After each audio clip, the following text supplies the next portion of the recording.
பணித்துளிகள் ஜூலை 22, 2025. கொடுக்கப்பட்ட தலைப்பு பாவத்திற்கு வழிநடத்தும். கொடுக்கப்பட்ட வசனம் லூக்கா 12:15.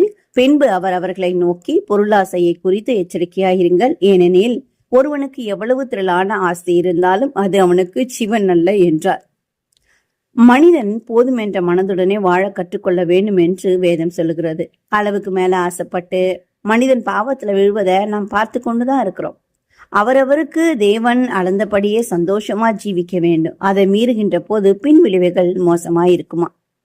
ஜாக் லான்சா என்ற பெண் மருத்துவர் இருந்தாங்க.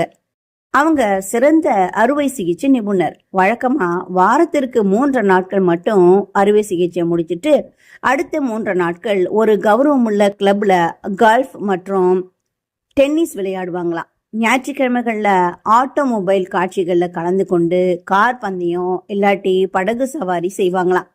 இவைகள்ல ஆர்வம் அவங்களுக்கு அதிகரிக்க மருத்துவ தொழில உள்ள நாட்டத்தை கொஞ்சம் கொஞ்சமா விட ஆரம்பிச்சாங்க.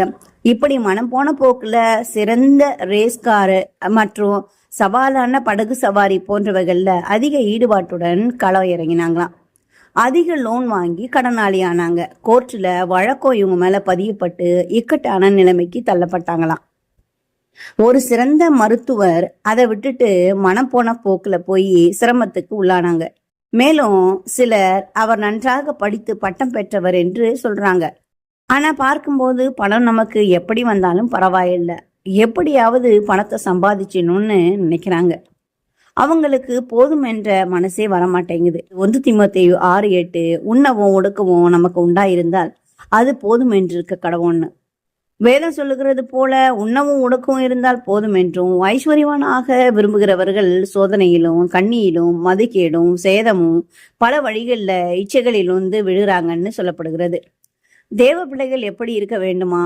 நீதியையும் நியாயத்தையும் தேவபக்தியையும் விசுவாசத்தையும் அன்பையும் பொறுமையையும் சாந்த குணத்தையும் அடையும்படி நாடி, பணமும் உல்லாச வாழ்க்கையும் நம்மை தவறான பாதைக்கு வழி நடத்துகிறது என்று உணர்ந்து வாழ வேண்டுமா. 1 யோவான் 2:17 சொல்லுகிறது, ஆகவே உலகமும் அதன் இச்சையும் ஒழிந்து போம், தேவனுடைய சித்தத்தின்படி செய்கிறவனோ என்றென்றைக்கும் நிலைத்திருப்பான் என்று.